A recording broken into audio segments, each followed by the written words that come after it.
Let's talk to Amy now. She is a 30-year-old mum from West Yorkshire of an 8-year-old autistic daughter. And I'm delighted to welcome you to the show. Good morning to you, Amy.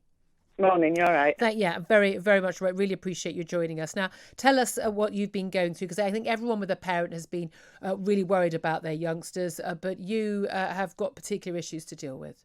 Yeah, we fall into that category where she's special educational needs that are quite complex, but she doesn't have any HCP. We've struggled to have that process with lockdown. So she's like not been in school. We've no routine. We've work for her. We've just kind of been forgotten about. And there's quite a big group of these children that are SEN that are just forgotten about. These are special education needs. So you would say she's been given no work at all? We've had a couple of worksheets sent out about 2 weeks ago. Oh, that was nice of the school. Yeah. And have you been in touch with the school and said, where's the work, please? Yeah. I got asked if I wanted them. It was like, yes, please send it out. I will come and collect it. 2 weeks later, they rang me again. I was like, do you still want work for her? I was like, yes, I've been waiting. I've rang in between. I'm waiting. Went to pick it up, and it was basically sheets. The questions were stupid. The English work I was insulted, if I'm honest. What is it? Is this a special education needs school? No, she's mainstream. But are they not providing work for any other children? A lot of the kids are on Zoom, which doesn't meet her needs. We have tried. Reluctantly, we did put her on that and try that platform. But it's visual that she needs, and when you've got questions on the screen and the teacher's talking and saying you've got 10 seconds to answer it, she gets really frustrated and really panicked. Yeah. So it was just more stressful. It ended up with the laptop being slammed shut and her leaving the room in floods of tears. Yeah. I was like, it's just not worth the stress. And you could see she was escalating to the point where she was waking up and her mouth was just full of ulcers. She'd pulled chunks of hair out. Oh, goodness. And it's like the stress that is putting her through at 8 just isn't worth it. And does she have brothers and sisters? Yeah, I've got an older one. He's nearly 14. He's also autistic. Mm-hmm. But I'll be honest, his school has been fantastic. Again, he's had a lot of his work printed out onto the purple paper that he needs, so I can collect that as I need it. His lessons, they are like Teams lessons, but they are putting the work into files so he can access it. Yeah. Oh, he's got time to process it. Yeah. But again, they're understanding their specific needs. And it's very difficult for people who don't have children with special educational needs to understand, what's the big deal? Why does it have to be that? Why can't they do the same lesson? Well, because they can't. And we can all sit and judge, but they can't. And this is about the individual needs of these children. But are you still working or not?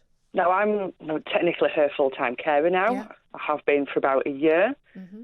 Husband works full-time, but we had a period where he was on furlough for about 9 months. That was just a nightmare in itself. Yeah.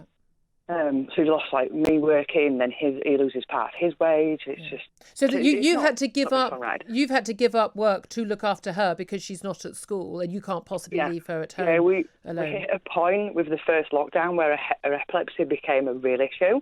Again, it's triggered by anxiety. It's triggered by everything that is going off around us at the minute. So we noticed we were getting more and more seizures, to probably 3 to 5 a day. Oh my goodness! We just can't deal with this anymore. So it meant, she did miss periods of school because of her health.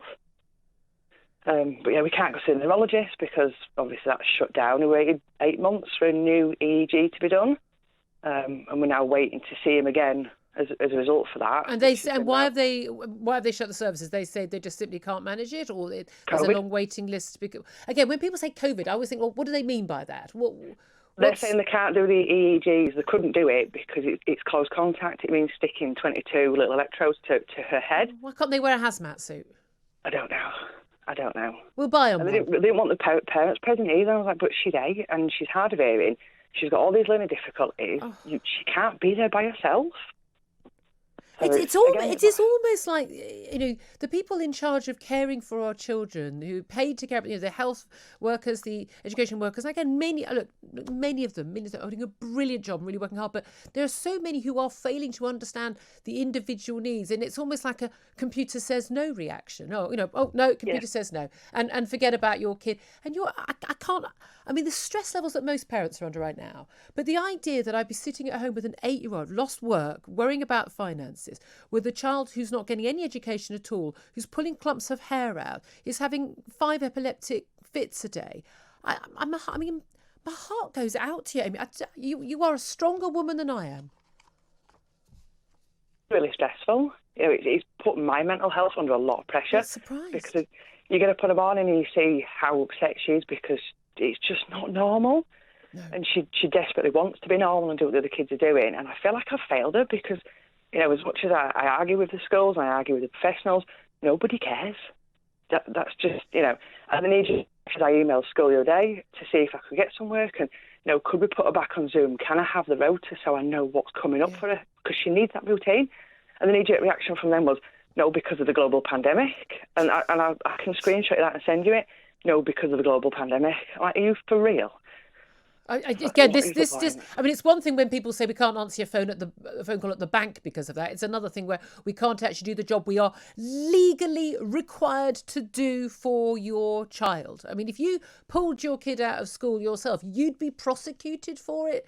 I've had the threats over that. When she's had time off for surgery, she missed 2 weeks for surgery right before the first lockdown, and I got threats. We will fine you. And it's like, but you've had a discharge letter. She's been in hospital. Do you know what? I think whatever happens after this, I think you need to find a new school that actually cares about children. Amy, this is awful. Listen, I've got your number. I'm gonna get in touch with you off air because we're going to try and get you some help because this is just absurd. And I've got the sharpest elbows and middle class elbows you could possibly find. And frankly, that school is going to really regret how badly they've treated you by the time I've had done with it. We are going to see if we can get you some help because that is just unacceptable. My heart goes out to you. Just finally, we're way over time, but I just want to ask you, if a lot of cabinet ministers listen to this show, I'm absolutely serious, an awful lot of them. If Boris Johnson was listening right now, what would you say to him? I'd like him to acknowledge the SEND children that are just being forgotten about and being neglected. I really would. They get enough money for these kids and they're just shoved to one side, and they deserve an education just like any other child. They really do. They are bright children. Yeah. Oh, exactly. We can't write off any child. That's not what we do.